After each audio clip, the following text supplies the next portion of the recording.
You wake up, check your phone, and it's the same feeling again. Someone your age just bought a house. Someone reinvented their career overnight. Someone looks calm, stable, ahead. And you're sitting there thinking, how am I working this hard and still feeling behind? If you're in your late 30s or 40s and life feels like a constant catch-up game, I need you to hear this first. You're not lazy. You're not failing. And you're definitely not bad with money. You're experiencing something psychological because adulthood doesn't feel like the thing you were promised. Your parents grew up with a script that said, effort leads to stability. But your generation grew up inside a different reality. Effort, uncertainty, reinvention, repeat. And when your brain realizes the old script doesn't work anymore, it panics. Hi, I'm Skelly, and today we're stripping this feeling behind at 40 thing down to the bare bones. Quick check-in. What feels heavier right now? Money, career, or the pressure to keep up?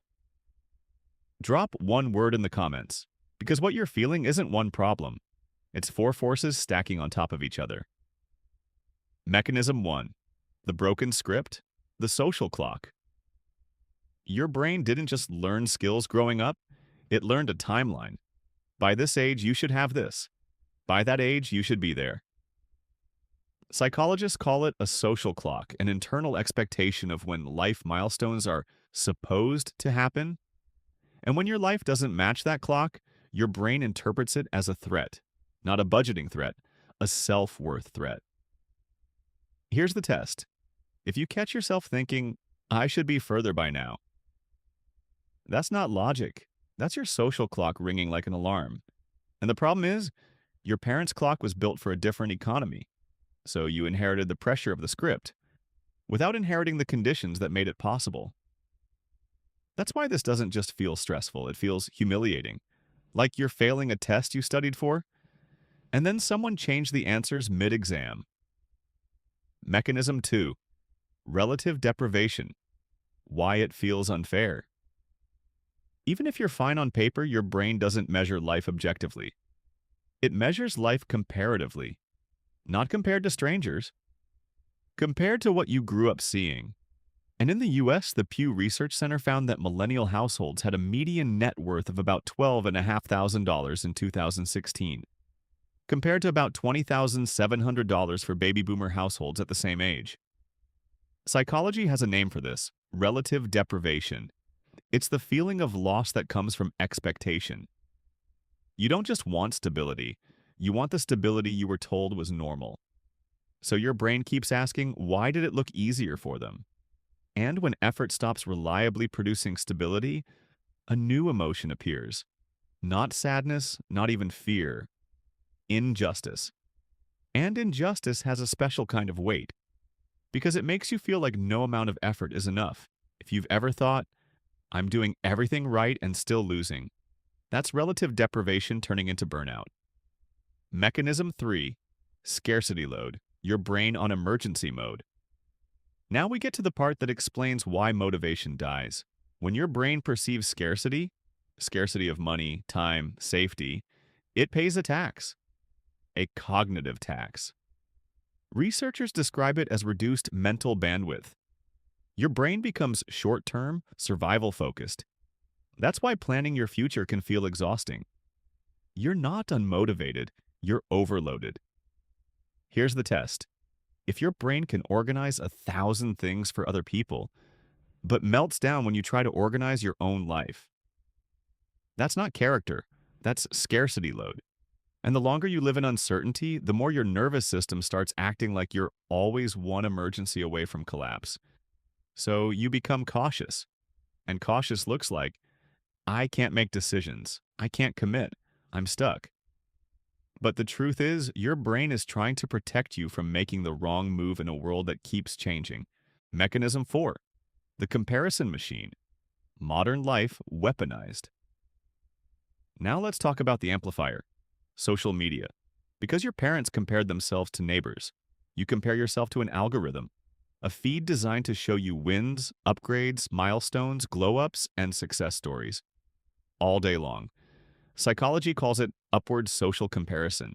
And when you're already under scarcity load, this becomes toxic because it creates the illusion that everyone else found the map and you didn't. Here's the test.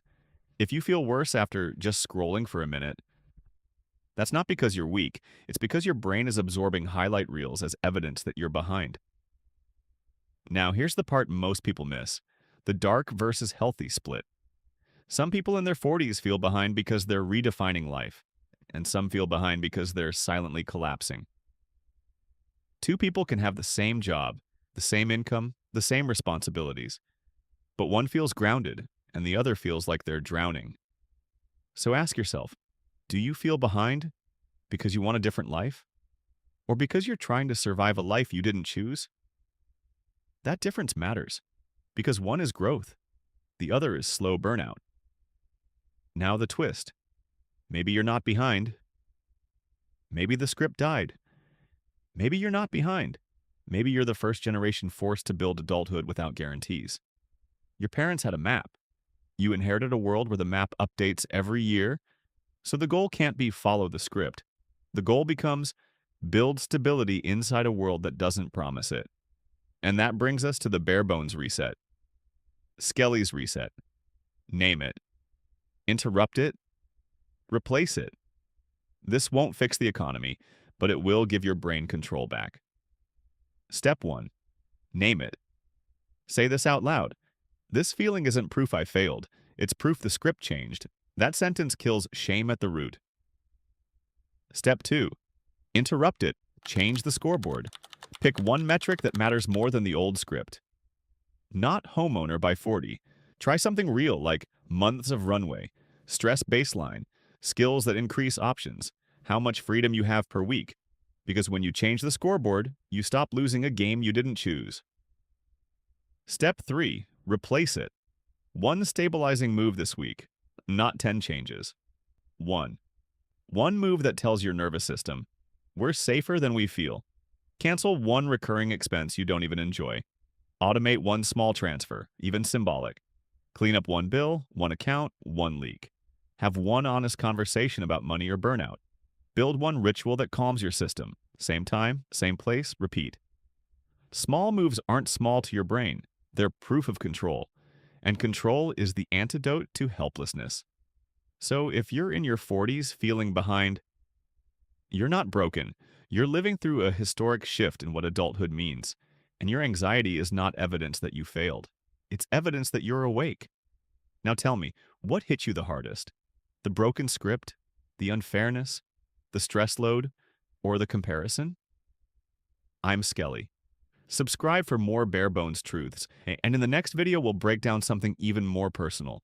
Why some people look calm on the outside, but are quietly burning out inside.